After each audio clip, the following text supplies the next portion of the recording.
So you want to be an architect, huh? Well, let me tell you what. You can do it. And I'm here to tell you how.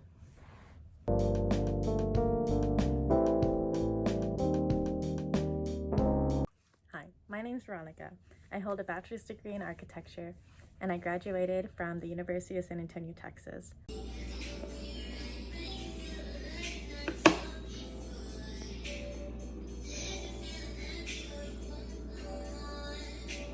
I first started out with a associate's degree from Del Mar College in Corpus Christi, Texas, transferred to university, and then graduated, and I am now working at an award-winning firm here on the East Coast, and I'm going to share with you my experience from starting out in the community college, the transfer experience, and how I got to where I am today.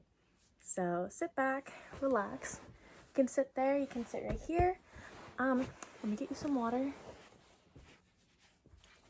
Here you go. And we're gonna get started.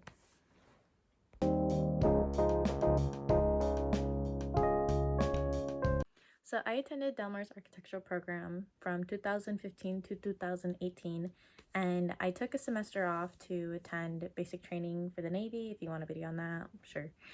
But when I returned, I continued my studies, and my time at a community college, I will say, is definitely positive, and I highly recommend anyone going through community college to stick with it and to not be afraid, because community college, there's a lot of pros to it, and I will admit there are a few cons, but we'll go to that. So we'll start with the positive. Okay.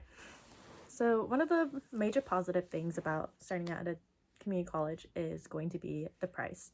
The price compared to university, well, stinking university is expensive. It is so expensive if you're a common folk like me. So how I paid for college was through half of it was through student loans and FAFSA. FAFSA is like, gotta apply for that FAFSA, and scholarships. And also, when it comes to getting scholarships, Del Mar, they throw a lot out there. They throw a lot of resources in how to get that, and it is just so much easier to get scholarships because, one, there's not as much people attending community college compared to the university. Like, in university, you gotta, fight to the death, right? But community college, they make it more available, and also just the resources in general, it's really dedicated to students to be able to grasp. So that was one major, or several major things. Another is parking. Parking is a big thing. It's just cheaper, if not free, and there's a lot of it.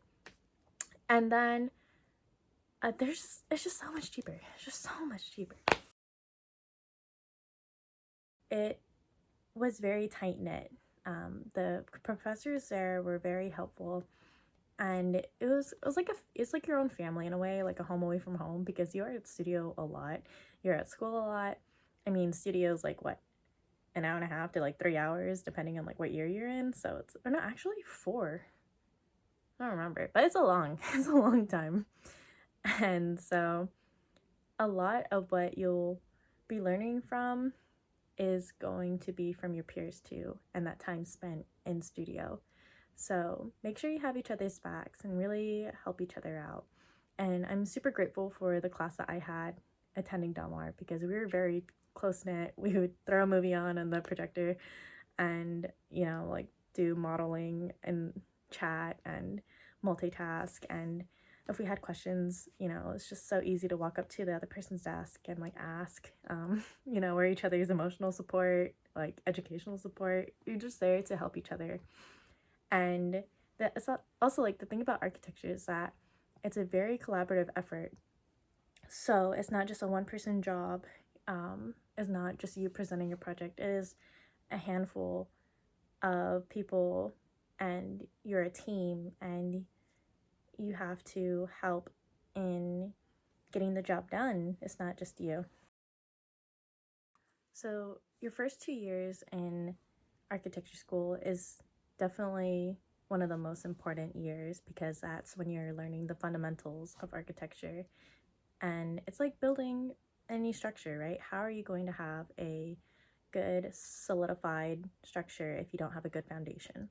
So my recommendation would be to really read your books, pay attention in history class, and just really immerse yourself in all the technical aspects and artistic. I think that was like one of the more fun things personally in architecture school, was exploring the abstract side. But all of it is just so fascinating.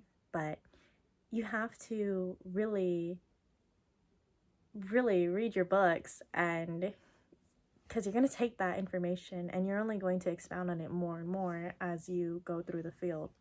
So read your books. I know you don't want to get red lines and like have to get more critiques from your professor, but it's growing pains. So honestly, like as you go through college and through architecture school, you're going to want that attention from your professors. Like, please, like, grade my things so I can actually like make sure it's right and everything's good to go. So don't cut corners, because it'll only bite you in the butt. Address them first and foremost when you can.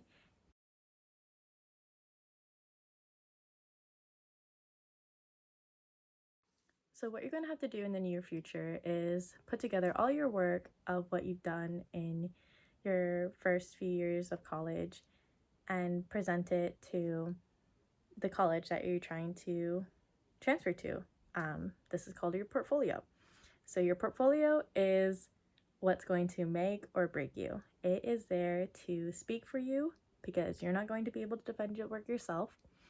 And it's going to tell the panel of whoever is doing the admissions at the college that you're good enough and you're within standards of transferring to become a junior or whenever you're transferring to, and that you have what it takes to be in that position.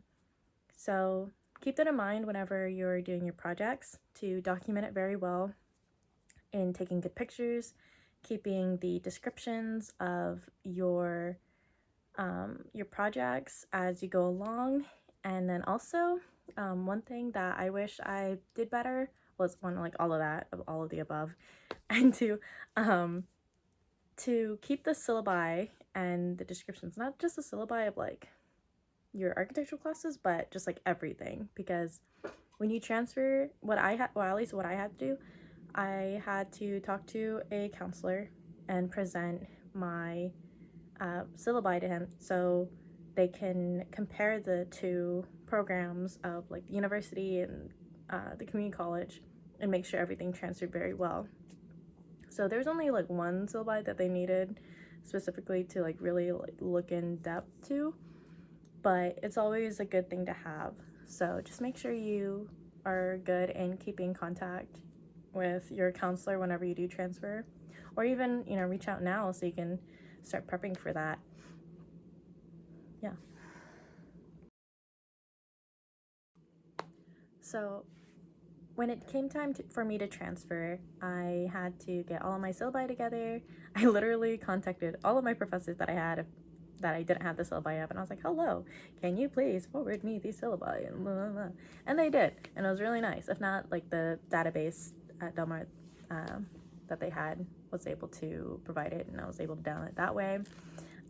That, and then applying for the university you're going to get into.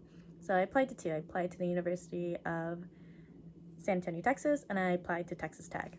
And when you're applying to universities, I mean, this could be a whole video of itself, but really try to look at what you're trying to get at the college too, right? So do you want something a little bit more tech-based? Do you want something a little bit more on the artistic side? I feel like UTSA fit where I was wanting to go in architecture, and so I chose UTSA. Also, it's a little bit more, or so I thought, more affordable, and everything just seemed to work well with UTSA. So there's multiple factors, but yeah, so you have to get the syllabi, or at least I had to apply to the university, and you have to apply to the university and the architectural program. You have to be accepted by both. Then when you're applying to the architectural program, I had mentioned that you need your portfolio. So if you want a video on what my portfolio looks like, and then what my real portfolio looks like now, let me know in the comments and I'll try to get to that as soon as possible. But that's, again, another video of itself.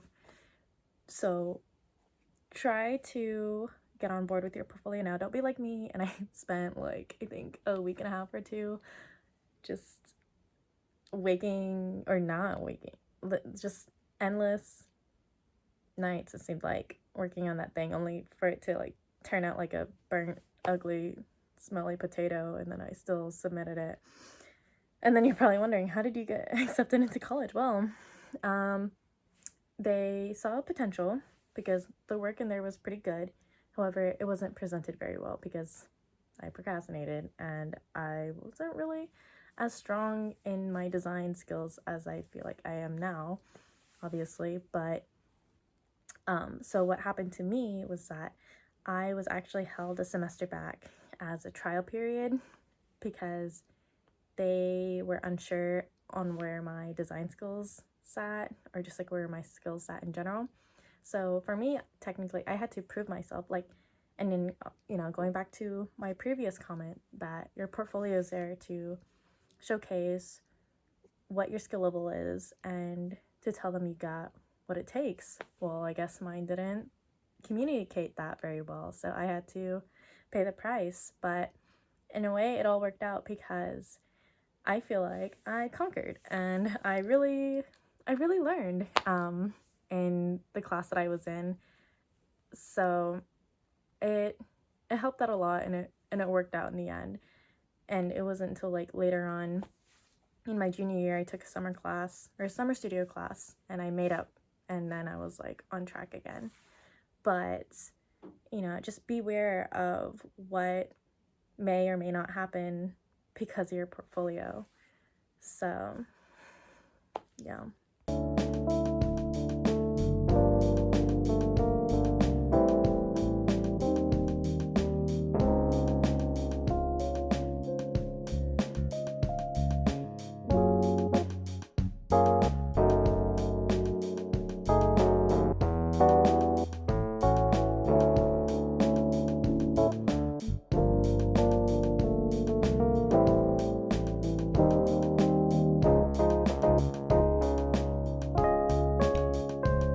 Transferred, you know, there's some things I had to get used to.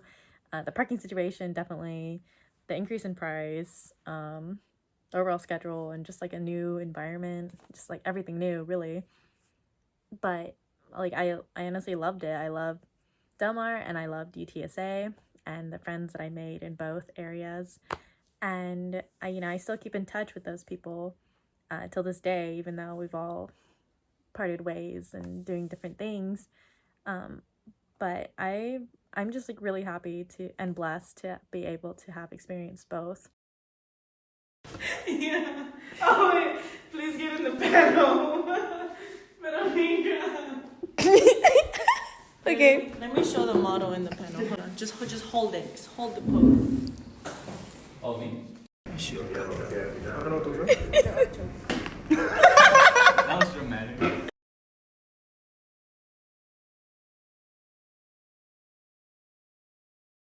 Now, being graduated and being able to take what I've learned and apply it in my everyday job is like so satisfying.